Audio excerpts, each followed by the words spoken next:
500 million euros. Just let that number sink in for a second. €500 million. For half of a hotel. Which, I mean, it just immediately begs the question. Who has that kind of cash just sitting around? And why on earth would you sink it all into a single Turkish resort? That's the mystery we're unpacking today, because when you start to peel back the layers of the company that bought it, a holding firm from Azerbaijan, and you trace the ownership through this labyrinth of paperwork. You don't find the usual suspects. Yeah. Not hotel magnates, not tech billionaires. No. The names on the ledger are Arzu and Leyla Alieva. The daughters of the president of Azerbaijan. The first daughters. So today, we are investigating the Bodrum billion-dollar mystery. We're following the money from the oil fields of Baku all the way to the infinity pools of the Aegean. And this is not just a real estate deal. Far from it. This is a masterclass in how authoritarian wealth moves, how it hides, and how it cements itself into the luxury skylines of the world. It's a story about power, secrecy, and the very real assets that anchor invisible fortunes. So let's get into it. We're diving deep into the ledger. To really get our heads around this deal, I think we first have to understand the asset itself. Right, because $500 million is just, it's an abstract number. It's monopoly money to most of us. Exactly. We need to look at what they actually bought to get a sense of the scale here. Okay, so Paradise Bay. I was looking through the descriptions in our source material, and honestly, it sounds less like a hotel and more like a Bonvillains retirement community. That's not a bad description, actually. It is, for all intents and purposes, a fortress. We're talking about 600 acres of land. 600 acres. 600. Wait, put that into perspective for me. How big is that? Okay, so the entire country of Monaco. Yeah. It's significantly larger than that. You could drop the whole Principality of Monaco onto the hotel grounds, and you'd still have room to build a golf course. That is just, it's insane. It's a massive, massive chunk of prime coastal real estate. And it comes with 2.5 kilometers of private shoreline. So you could go for a long jog on the beach and never, ever leave the property. You'd never have to see a member of the general public. You'd never see anyone who hasn't paid the, let's call it the steep price of admission. And it had 3 private bays. 3, not 1. That just feels like showing off, doesn't it? Yeah. 1 private bay is luxury. 3 is a declaration. It's a flex. A very deliberate one. And it's important to look at who built this place. It wasn't some fly-by-night operation. It was built by Pasha Holding, led by a major Turkish businessman, Vedat Ashu. They opened it in 2014. And the initial investment to just build the thing was enormous, right? Colossal. Around 650 million euros just to construct it. And that investment paid off, at least in terms of prestige. I saw the numbers. The property has won something like over 140 international awards. Yeah, including being voted the best luxury resort in the world. So you have to understand, this isn't just a place to sleep, it's a status symbol. It's a signal. If you post a photo from the Mandarin Oriental Bodrum on your Instagram, everyone in your circle knows exactly what you're saying without you having to say a word. Exactly. It establishes your place in the hierarchy. And speaking of that hierarchy, let's talk about the price of entry. I think this really puts the kind of wealth we're talking about into context. I was looking at the rates mentioned in the investigation, and I had to, double-check the numbers. So eye-watering. The starting price for a room, the absolute cheapest room you can get, probably looking out onto a wall or something, is 1,190 euros. A night. That's almost $1,400 US. For one night. In the worst room. For a bed and a bathroom. That's more than most people's monthly rent or mortgage payment. And if you actually want a sea view, you double it. You're easily looking at close to $3,000 a night. But here's the thing, and this is where I think the investigation gets really sharp. The real money isn't in the nightly hotel guests, is it? No, not at all. I mean, hotels have overhead, guests are messy, they complain. The real value is somewhere else. You've hit the nail on the head. The Mandarin Oriental isn't just a hotel. It's a residential complex for the global elite. They have what they call residences. And these aren't just, cottages. No, these are ultra-luxury private compounds. They have their own pools, their own staff quarters, their own private security details. It's a home within the fortress. And the price for one of these homes? Well, they range from about 8 million euros on the low end. On the low end? Up to 15 million euros. 15 million euros. For a vacation home, a place you might use for 2 or 3 weeks a year. And that establishes the why of this location for the buyers. If you're looking to park enormous amounts of capital, hundreds of millions of dollars, you don't buy a Holiday Inn near an airport. No. You buy a trophy asset. You buy something that is unique, exclusive, and will always be desired by other incredibly wealthy people. It holds its value. It's a safe deposit box. Yeah. A safe deposit box made of marble and glass with a spectacular view. A very, very comfortable safe deposit box with world-class room service. So we have this incredible asset, a literal paradise. And then in 2022, something changes. But the thing that gets me is, how did anyone even find out about this? Families like the Alievs, they don't exactly issue press releases saying, hey, everyone, we just dropped $500 million on a hotel. No, absolutely not. Opacity is their default setting. They thrive in the shadows. But ironically, it was the physical world that gave away this massive financial secret. Was it a leak? Not initially, it was the signage. The sign we mentioned at the very beginning. That's the one. The Turkish newspaper Oxygen, which does really solid economic reporting, was the first to notice it. Their reporters just saw that a new name had been added to the big sign at the hotel entrance. And the name was? Pasha Holding. Just right there, in plain sight. Pasha Holding. It was a visual claim of ownership. They were planting their flag. Okay, let's pause on that name. Pasha Holding. To the average person, or even to me, before I started reading these sources, it just sounds like another big corporation. Generic. Yeah. Maybe a construction firm, a management group. Pasha.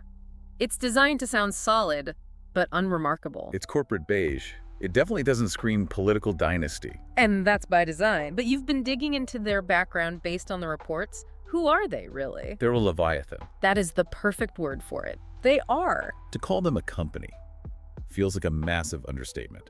It's like calling the ocean a body of water. They control, get this, approximately 1/3 of the entire banking sector in Azerbaijan. Just think about that for a moment. One private holding company controls 33% of an entire nation's banking assets.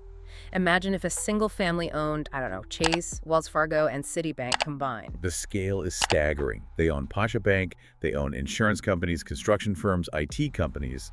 They own the most famous hotel in the capital, Baku, the Absheron. They're completely integrated into the fabric of the country. If you live in Azerbaijan, you probably interact with the Pasha Holding entity 5 times before you've even had breakfast. Your credit card, the road you drive on, your internet provider, your insurance policy. It all leads back to them. And when we say them, we're getting back to the core of this whole thing. A holding company is just a legal structure. It's a shell.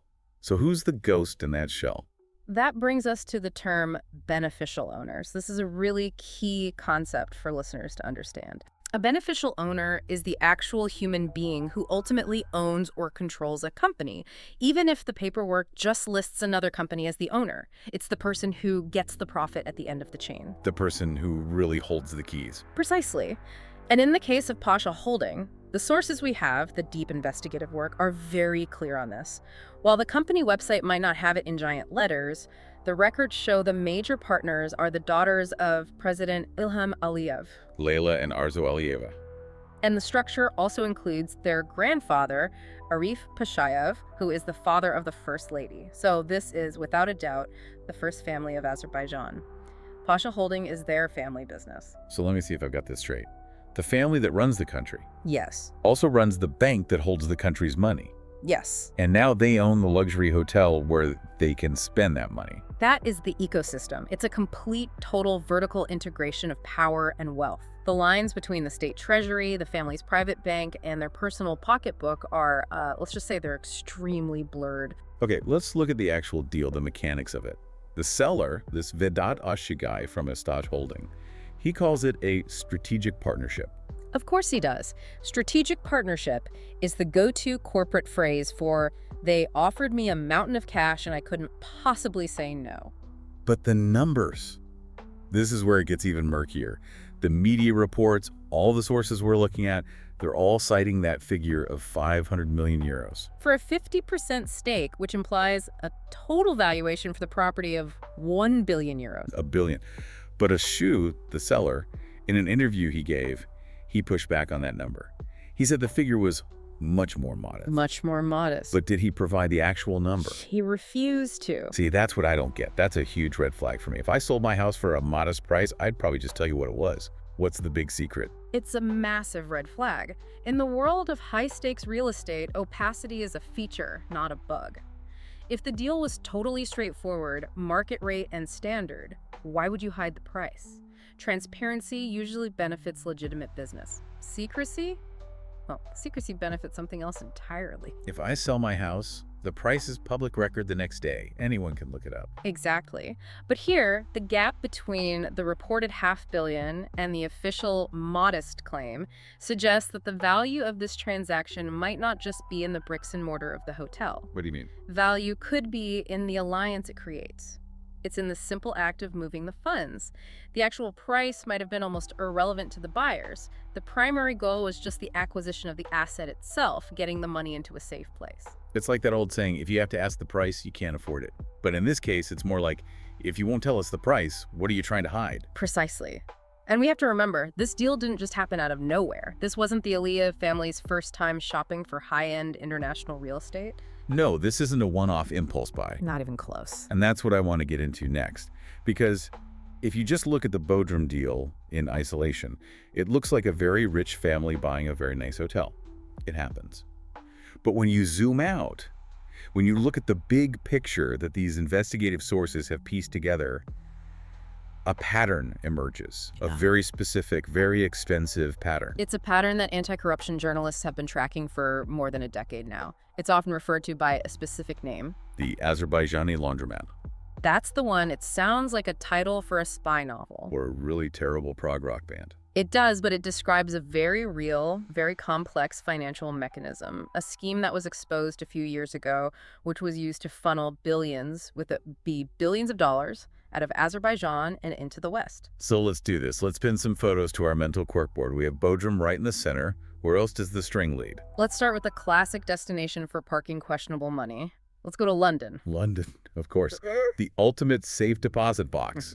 And the Pandora Papers, a massive leak of financial documents from 2021, cited in our source material, really blew the lid off this. They uncovered this huge network. What did they find? They found nearly $700 million worth of London real estate that had been traded through offshore shell companies. $700 million in London property alone. Yeah. That's not just buying a fancy apartment. That's buying entire city blocks in Mayfair or Knightsbridge. It's a real estate empire. Yeah. And that money was linked directly through the paperwork to the Aliev family. But the trail goes back even further than that. How far back? Let's go to 2010. The Washington Post reported on a massive buying spree in Dubai. 2010. Wait a second. Let's do the math on that. The daughters, Arzu and Leyla, how old would they have been back in 2010? That's the incredible part. They were very young, late teens, early 20s at most. Arzu was 21, Leyla was a little older, and the son, Haydar, was barely a teenager. And what were these teenagers buying?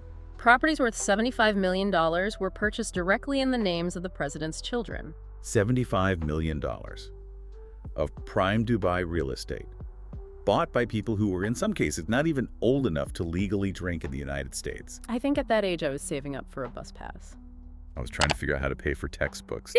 The contrast is just, it's absurd. But it highlights the systemic nature of this wealth. This isn't savings, it's not their allowance, it's a pipeline. The wealth was being funneled into their names and parked in these assets before they were even fully adults. And we also see it on a smaller scale, right? There's a mention of the Czech Republic. Yes, the sources mention a villa in Karlovy Vary, a famous spa town. That villa, worth about €1 million, is owned by Arzu Alieva. Karlovy Vary. That's a classic retreat for the old European aristocracy. Beethoven and Goethe used to go there. And now it seems it's a retreat for the new oil aristocracy. So we've got London, Dubai, the Czech Republic, and now Bodrum. What's the mechanism here? How does the money actually get from an oil field in the Caspian Sea to a luxury villa in a Czech spa town? Can you break down how this works, simply? Okay, let's call it the authoritarian wealth cycle. It's a 4-step process. Step 1 is extraction. Okay. Azerbaijan is incredibly rich in oil and natural gas. That revenue flows into the country, into the state coffers. So far, so good. That's how it's supposed to work. Step 2 is diversion. Instead of all that money staying in the public budget to be spent on, schools, roads, hospitals, large chunks of it are funneled into quasi-private entities like Pasha Holding. Often through things like government contracts or their dominance in the banking sector. Exactly. So the money goes from the ground to the state and then to the family's company. Right. Step 3 is what you could call the offshore wash. These holding companies use a web of subsidiaries to move the funds into offshore jurisdictions. Think the British Virgin Islands, Panama, places with very high financial secrecy. You're just mixing the money up, making it almost impossible to trace back to its origin. You layer it, you pass it through 5, 6, 7 different shell companies until the original source is completely obscured. And that leads to step 4, the asset purchase. This is where Bodrum comes in. Exactly. Once the money is considered offshore and clean, it's used to buy tangible, high-value assets in stable countries. And luxury real estate is the ultimate prize. It's stable, it carries prestige, and it's a great store value. And crucially, it's hard to confiscate. That is the key. That is the entire point. If things go wrong back home, if there's political instability, a revolution, a change in power, sanctions, you have a tangible asset in London or Bodrum that's protected by another country's property laws. It's an insurance policy, a €500 million insurance policy. It's authoritarian wealth preservation 101. You move your funds from a controlled but potentially volatile domestic environment to a stable, protected foreign environment where the rule of law will protect your ownership. Which brings us to the big question.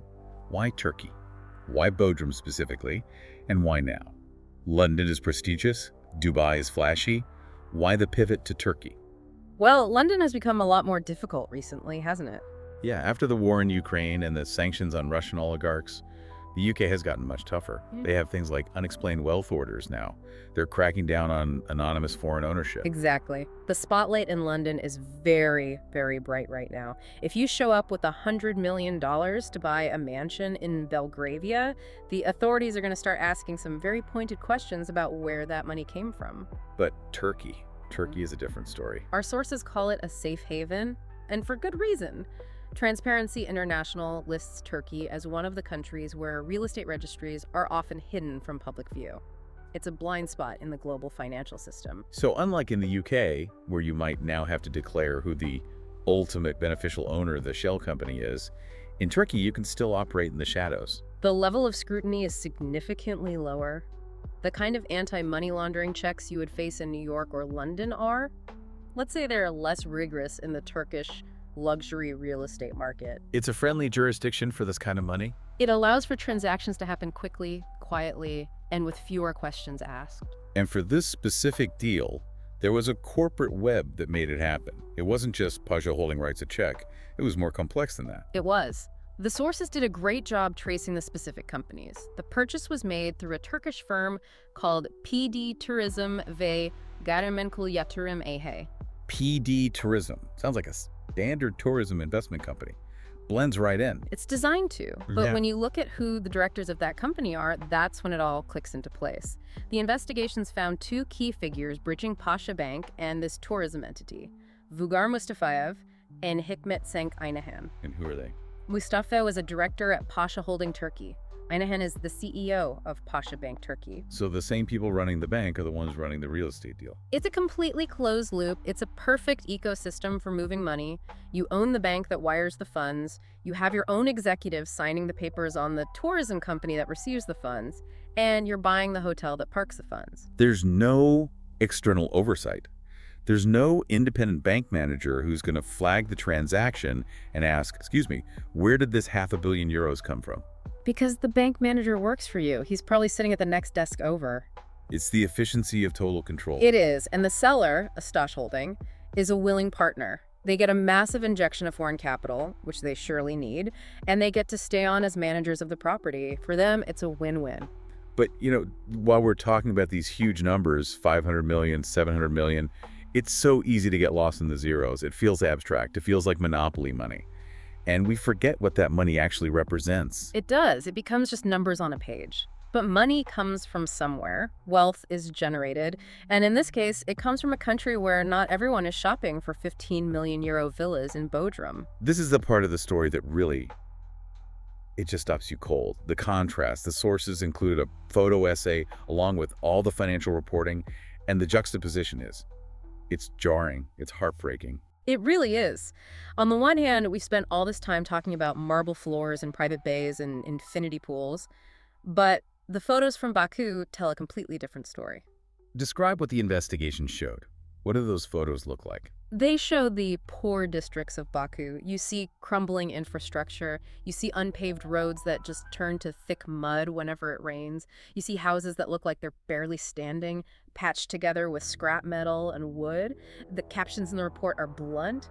They say, many residents of Baku lead a beggar's lifestyle. A beggar's lifestyle. In a country that is sitting on one of the world's great reserves of oil and gas. It creates this incredible tale of two cities dynamic. On one side, you have the oil wealth that built the glittering, futuristic skyline of downtown Baku.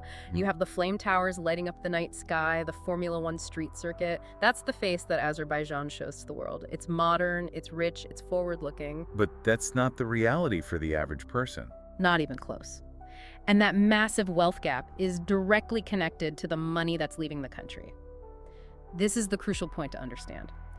Every single euro that's spent on a luxury hotel in Turkey is a euro that is not being invested in Azerbaijani schools or hospitals or roads for those poor districts we see in the photos. That's the connection. This isn't a victimless financial transaction. It's not just rich people doing rich people things. This is resource extraction. It's the tragedy of capital flight. It's not just that the rich are getting richer.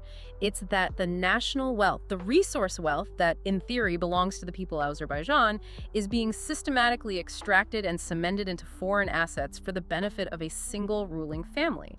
It is a direct transfer of wealth from the public good to private luxury. And if you're a journalist in Baku, and you try to point this out, if you try to ask, hey, wait a minute, where did that $500 million go? Why are the roads in my neighborhood still made of mud? You're met with silence. Or worse. The sources are very clear about the clampdown on information. It is not a safe question to ask in Azerbaijan. And there was a specific law passed to make it even harder, right? Around 2012. Yes, that was a key moment. The Azerbaijani parliament passed a law that specifically limited public access to information about company ownership. What convenient timing. Extremely convenient. It was passed right around the time the family's international property buying spree was really ramping up. Before that law, a journalist could, with some difficulty, look up who owned what company. It was a matter of public record. After 2012, that door was slammed shut. It was a legislative move designed specifically to hide these exact types of deals. They literally changed the law to protect their secrecy. They did, and the journalists who try to dig anyway, the ones who get around these roadblocks, What happens to them? they face immense pressure. Deportation, arrest, harassment, we see it mentioned throughout the source material. Maidan TV, which is one of the primary sources for this whole investigation, they have to operate in exile for a reason. They can't do this work from inside Azerbaijan. No. They would be shut down or imprisoned immediately. They have to hide out in Europe to report on where their own country's money is going. So on one side of the agency, you have champagne corks popping in a 4,000 euro a night hotel suite. And on the other side, you have a reporter looking over their shoulder in a small apartment in Berlin because they dared to ask who paid for the champagne. That is the human cost of this financial mystery. It's not just numbers on a spreadsheet. It's freedom of the press, and it's economic development being stolen. Now let's look at how the companies themselves talk about all this.